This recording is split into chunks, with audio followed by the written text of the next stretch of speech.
Have you ever felt like your mind is a battlefield, pulled in 100 directions, trying to stay strong, yet breaking down inside?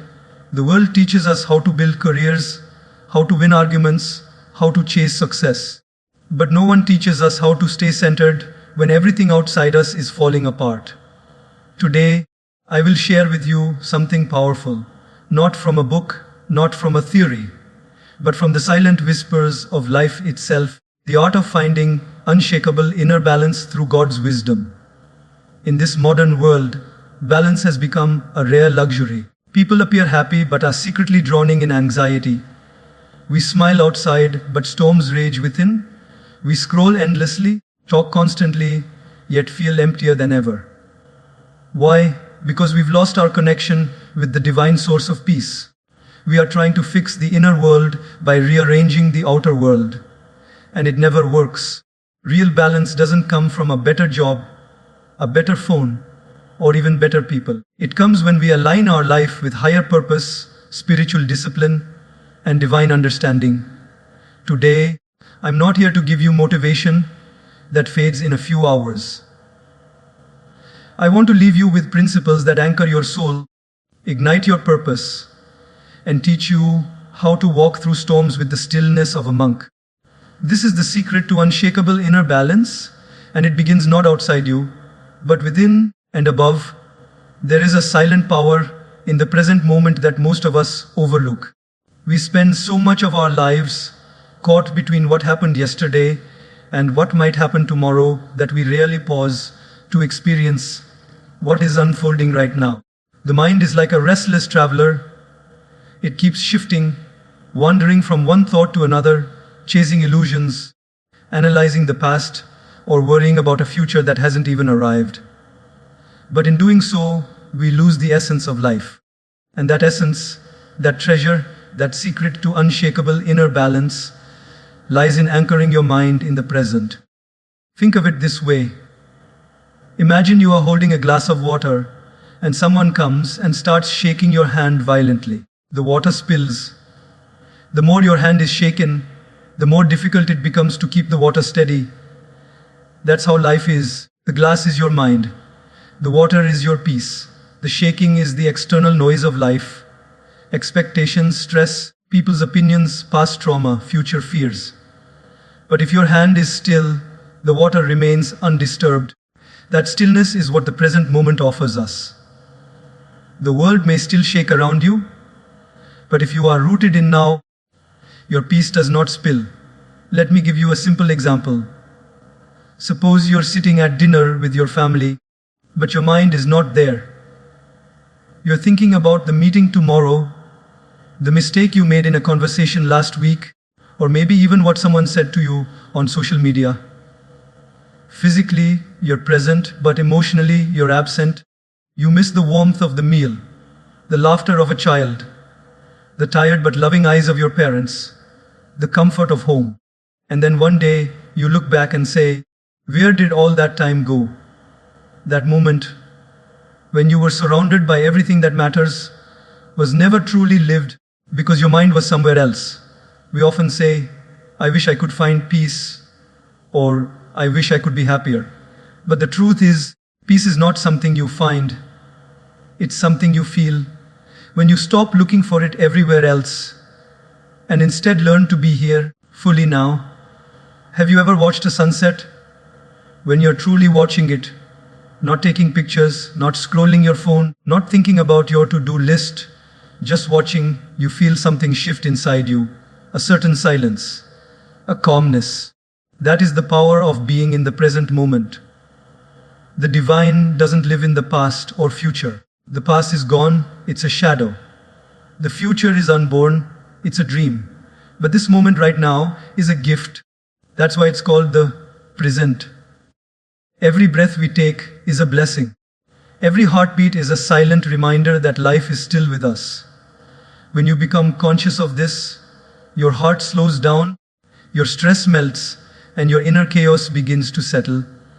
Look at how children live. They laugh with their whole heart. They cry without shame.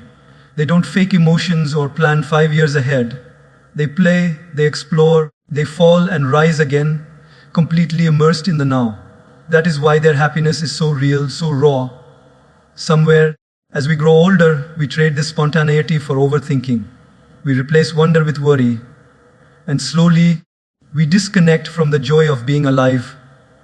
Living in the present doesn't mean ignoring responsibilities or becoming careless. It means you do what needs to be done today with your full presence. You plan when it's time to plan. You reflect when it's time to reflect. But your mind doesn't dwell endlessly in places where your control ends. True spiritual growth is when you can sit silently in a room and feel full. When you can eat a meal and taste every bite. When you can walk on the street and actually notice the trees, the sky, the wind, without rushing towards something. The ancient scriptures and saints have always said, the path to God is not somewhere far away. It is through awareness. When we are aware of our thoughts, our actions, our feelings, we become conscious beings. We start living with intention instead of in reaction. And the more aware we are of each moment, the more connected we feel to the divine source of peace within. Try this the next time you feel overwhelmed. Pause. Take a deep breath. Feel the air fill your lungs. Feel your feet on the ground. Listen to the sounds around you. Let go of what happened before. Don't race toward what's next. Just be still. Just be here. In that moment, you will find something sacred. A stillness that speaks louder than words. A silence that is full of meaning. That is the beginning of balance. In every moment lies a choice. To be present or to be lost. Choose presence. Because the secret to unshakable inner balance is not out there. It's here. In this breath, in this silence, in this now. Have you ever noticed how often your mind travels? Sometimes faster than your own footsteps.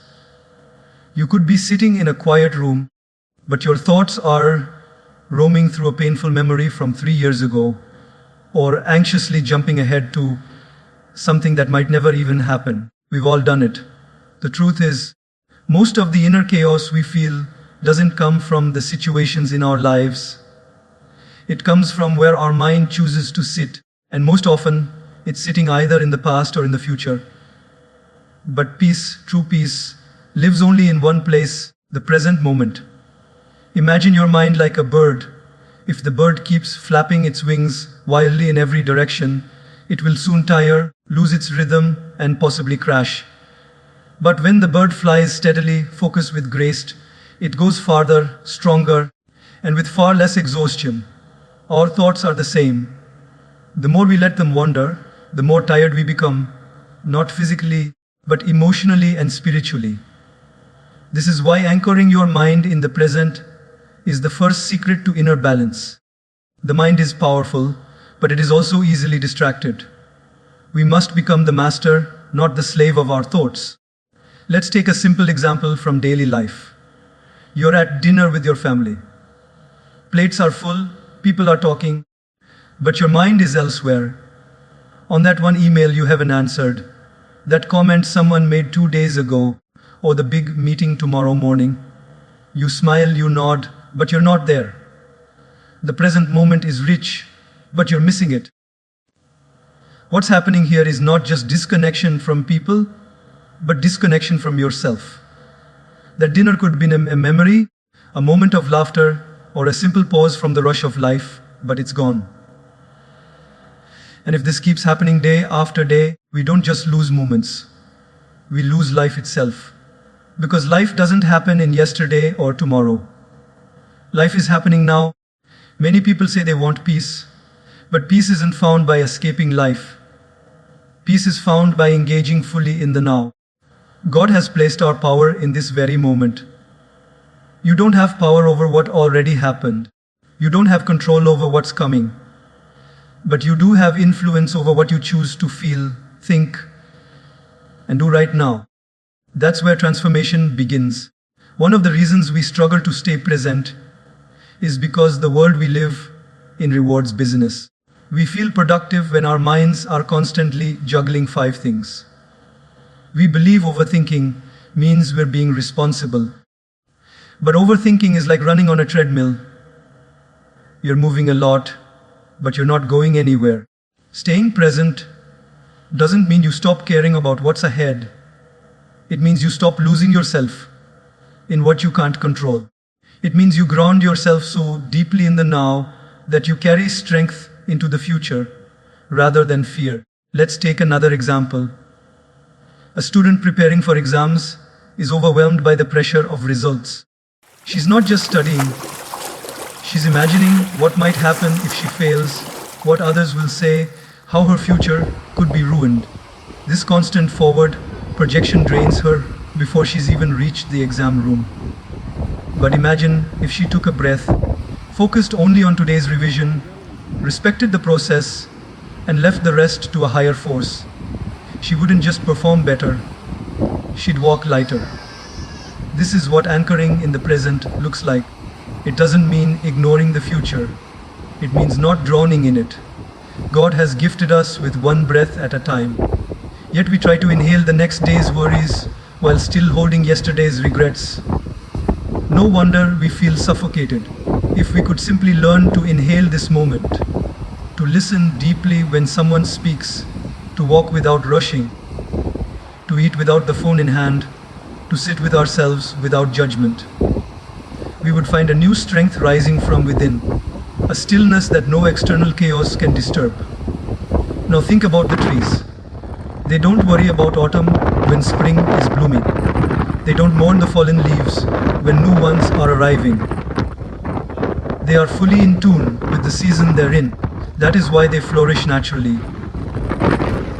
As human beings, we were also meant to grow in alignment with the now. But instead of trusting the season, we resist it. Instead of aligning with the present, we fight it. And in doing so, we delay our own blossoming. Anchoring your mind in the present doesn't come from just hearing about it once. It's a practice. Start small. The next time you walk, notice your steps. The next time you eat, taste your food. The next time someone speaks, listen without preparing your reply.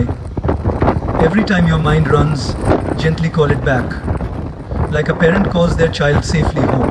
And know this, every time you return to the present, you return to peace.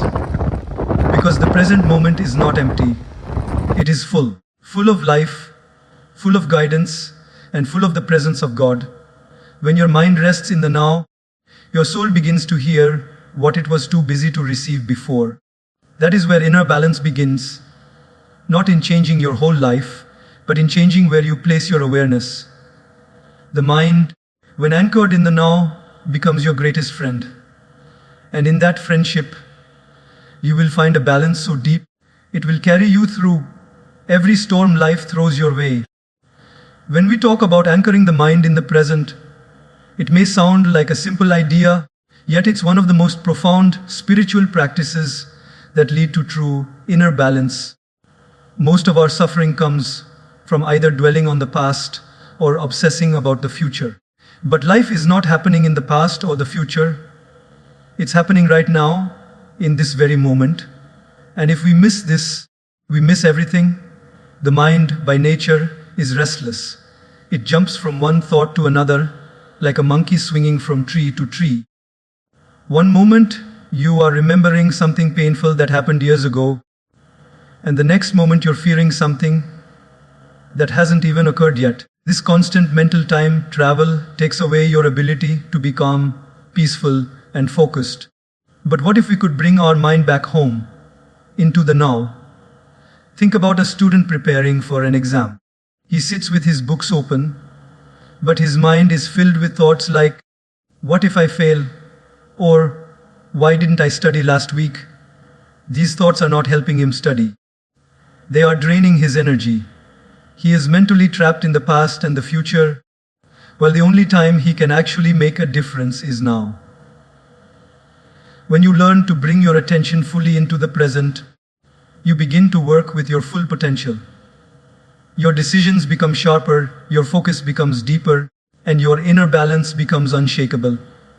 Even spiritually, the divine presence of God can only be experienced in the now. God is not sitting in your past regrets or your future anxieties. He is here, now, waiting for you to show up. Another example is when someone goes through a heartbreak. The pain feels unbearable. The mind replays what was said, what went wrong, and what should have happened. The person stays stuck in the same emotional loop, hoping for a different past. But life doesn't work like that. The more we revisit the past, the more we bleed in the present. Healing begins the moment we stop asking, "Why did it happen to me?" and start asking, "What can I do now to grow stronger through it?" That shift, just that one shift, from past, focused thinking to present, grounded awareness, is the beginning of emotional freedom. You don't need to forget the past. Just don't live there. Sometimes we believe that by worrying about the future, we are being responsible. But worrying and preparing are not the same. Preparation is done in the present.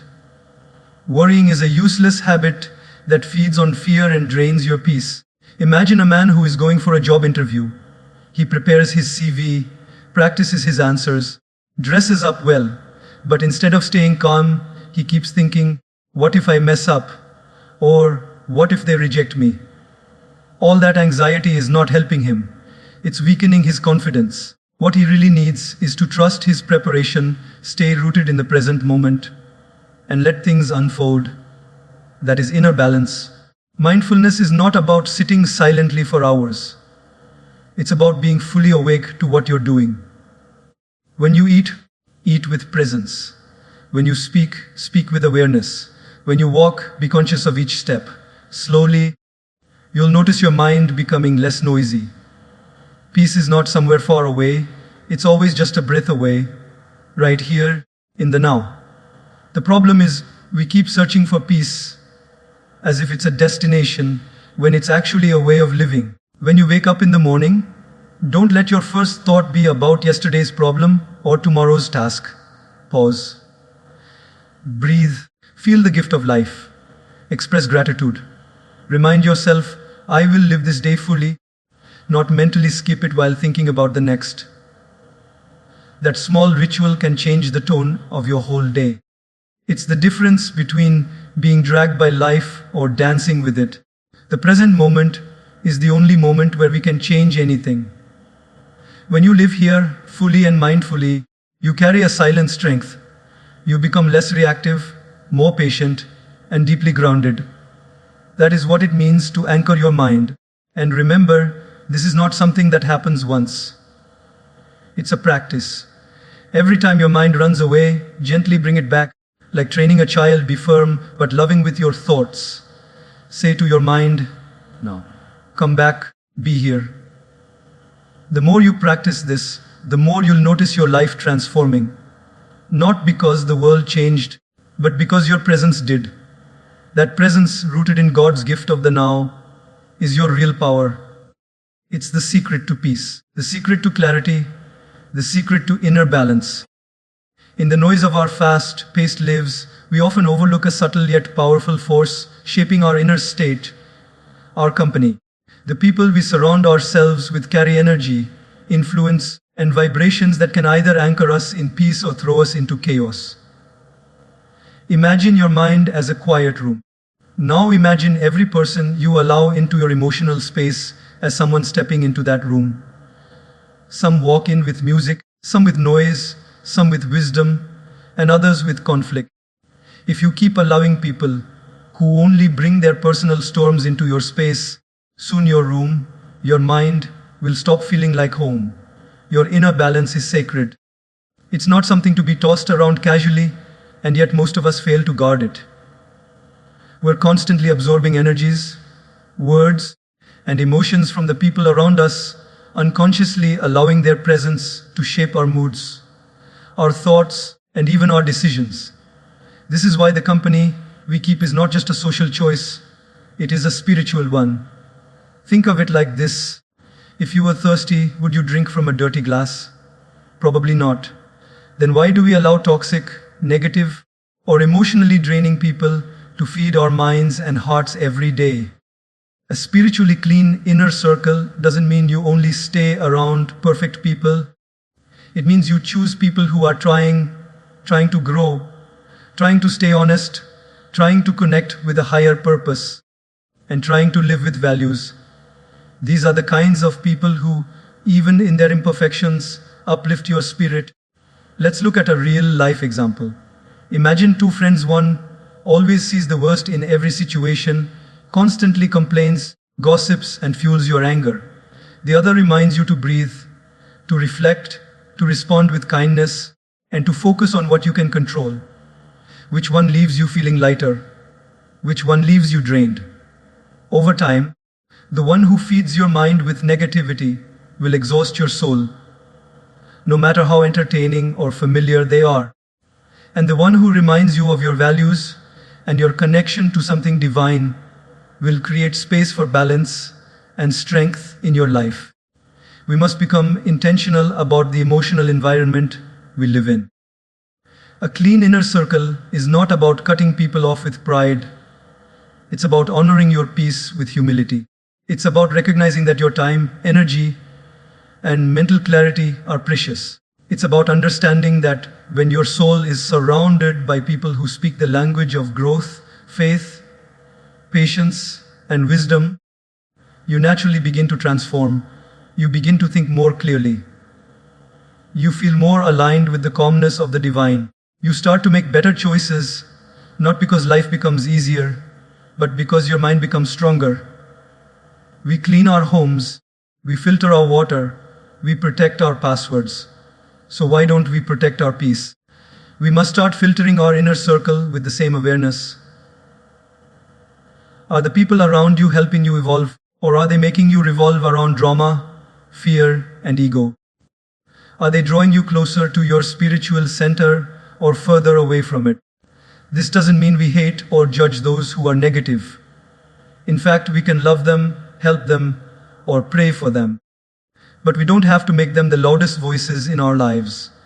Sometimes, the most compassionate thing we can do is love someone from a distance while protecting our peace from a place of balance and maturity.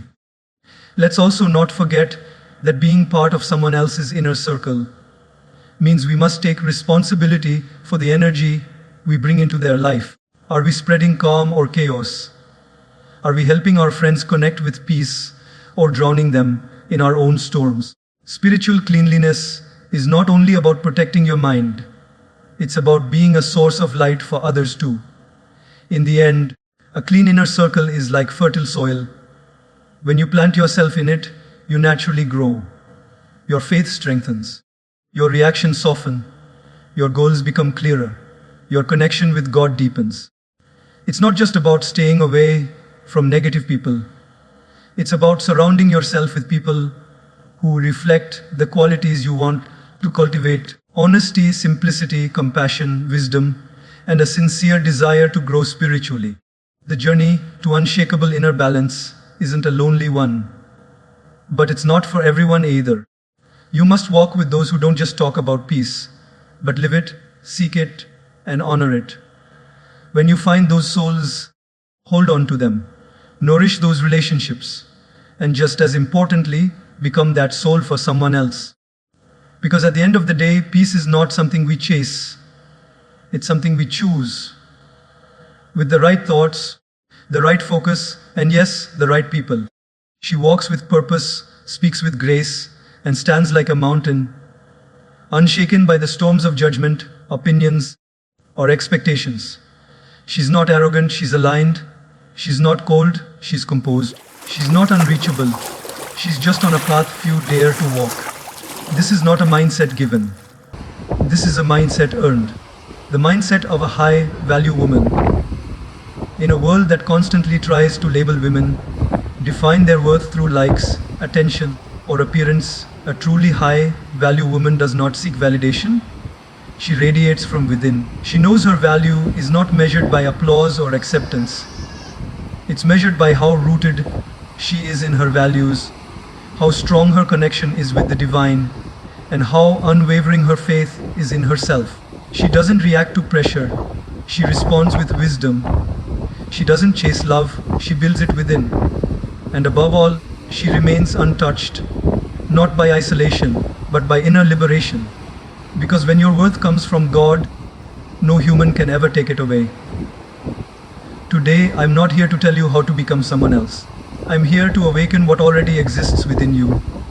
The divine strength, the quiet fire, the untouchable mindset. Let's uncover the 7 truths of a high value woman whose mindset is beyond reach, but not beyond realization. ChatGPT said, she derives her worth from within, not from the world. This one truth can change a woman's entire life, because the moment she stops chasing validation from the outside, she begins to taste a rare kind of freedom. The kind that only comes when you know who you are without needing the world to remind you. From a young age, most women are conditioned to believe that their value lies in how they are seen by family, by friends, by society, by social media. She's taught that her appearance should impress, her tone should please, her achievements should compete, and her identity should conform. But the high value woman knows this is an illusion. She sees the traps hidden beneath the praise. She realizes that if her worth is based on what others think, it will rise and fall like a wave, unsteady, unpredictable, and exhausting. She no longer allows people's opinions to be the mirror through which she sees herself. Instead, she builds an inner mirror polished with self-respect, confidence, and faith. It reflects the light she carries within, a light not given by society, but by God. Imagine a lotus flower. It grows in the dirtiest of waters, surrounded by mud and murk. But when it blooms, not a single drop of dirt touches its petals. It's untouched by the mess around it because its roots go deep. That's how a high-value woman lives. Her roots are in her values, in her spiritual foundation, in her self-awareness. So even when she's surrounded by judgment, noise, or superficial expectations, she stays pure, strong, and unshaken. In everyday life, this shows up in powerful ways. She doesn't overthink when someone ignores her. She doesn't lose her center when someone criticizes her. And she definitely doesn't mold herself to be more likable, just to be accepted. When she walks into a room, she doesn't hope to be noticed. She knows she belongs. Whether anyone claps or not, she claps for herself. There's a young woman I once knew who worked in a corporate office where being soft-spoken was mistaken for weakness. She was constantly told she needed to be louder, more aggressive, more boss-like. For months, she tried to force herself to fit that image. She dressed differently, changed her tone, even tried mimicking the leaders she saw. But the more she did, the more she lost her confidence. Until one day, she decided to return to herself. She led not with volume, but with wisdom. She didn't bark orders. She inspired with clarity and calm. Slowly, her team began to follow her, lead not out of fear, but respect. She didn't need to become someone else to be valuable. She just needed to honor who she already was. That's the untouchable mindset. You see, a high-value woman doesn't need a crowd to feel seen. Her self-worth is her constant companion. Even in silence, she feels powerful. Even in loneliness, she feels whole. Why? Because her relationship with herself is rooted in truth, not trends. She knows the world may try to define her by how she looks, who she marries, or how much she achieves. But she defines herself by how she lives, how she loves, and how aligned she is with the higher purpose she was created for. When others tell her, "You're too quiet," she hears, "You're peaceful." When they say, "You're too sensitive," she understands, "You're deeply aware." When they say, "You're too different," she smiles and thinks, "Exactly." She no longer takes rejection personally because she knows her value isn't negotiable. It's not based on being chosen. It's based on being complete. And it's not arrogance. It's not ego. It's spiritual confidence. It's the kind of strength that comes when a woman looks in the mirror and sees not just her reflection, but her essence. She sees a soul, not just skin. She sees growth, not just goals. She sees herself, not through the filter of others, but through the clarity of God's design. That is why she cannot be shaken by temporary opinions. Her worth is not a performance, it's a presence. It doesn't depend on applause. It doesn't waver with criticism. and it certainly doesn't need permission to exist. So when the world tries to tell her she's not enough, she gently disagrees, not with anger, but with certainty. When someone tries to define her story, she reclaims the pen. Because she knows her value was never theirs to give, it was always hers to realize. And the day a woman realizes her worth is not in her status, her salary, her social following, or her relationship status, but in the quiet, powerful truth that she is already whole, that's the day she becomes untouchable. Not because she distances herself from the world, but because she rises above the noise of it. That's what makes her high value, and that's what makes her unstoppable. When we talk about anchoring the mind in the present, it may sound like a simple idea, yet it's one of the most profound spiritual practices that lead to true inner balance. Most of our suffering comes from either dwelling on the past or obsessing about the future. But life is not happening in the past or the future. It's happening right now, in this very moment. And if we miss this, we miss everything. The mind, by nature, is restless. It jumps from one thought to another, like a monkey swinging from tree to tree. One moment, you are remembering something painful that happened years ago, and the next moment you're fearing something that hasn't even occurred yet. This constant mental time travel takes away your ability to be calm, peaceful, and focused. But what if we could bring our mind back home, into the now? Think about a student preparing for an exam. He sits with his books open, but his mind is filled with thoughts like, what if I fail? Or, why didn't I study last week? These thoughts are not helping him study. They are draining his energy. He is mentally trapped in the past and the future, while the only time he can actually make a difference is now.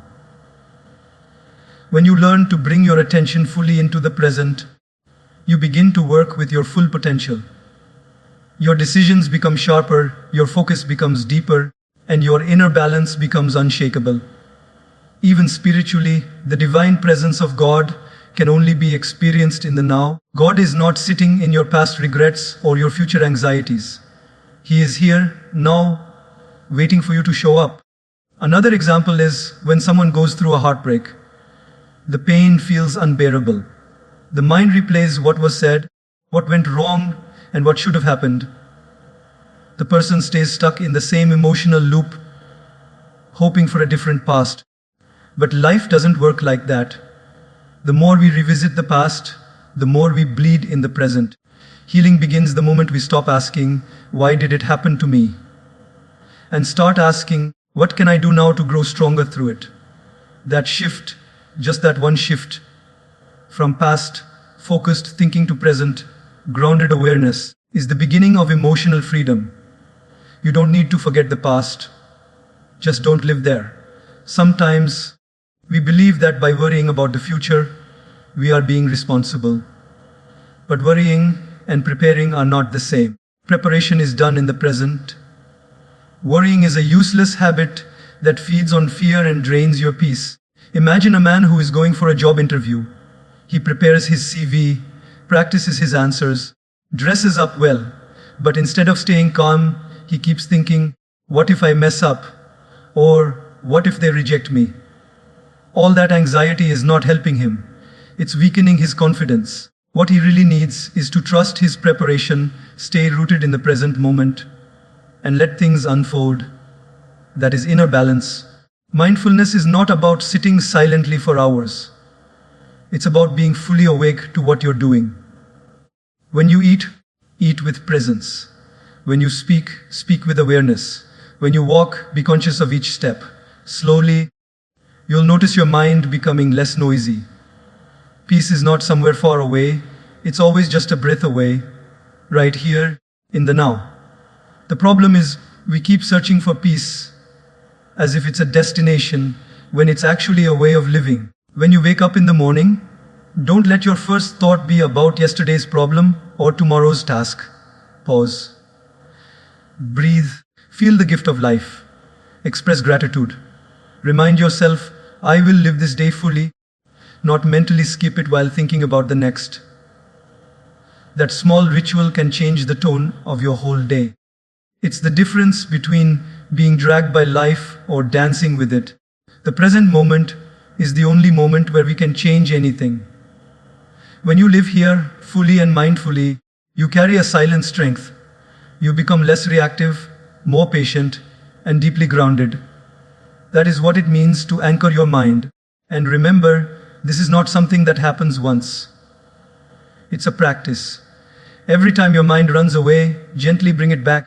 Like training a child, be firm but loving with your thoughts. Say to your mind, "No, come back, be here." The more you practice this, the more you'll notice your life transforming. Not because the world changed, but because your presence did. That presence, rooted in God's gift of the now, is your real power. It's the secret to peace, the secret to clarity, the secret to inner balance.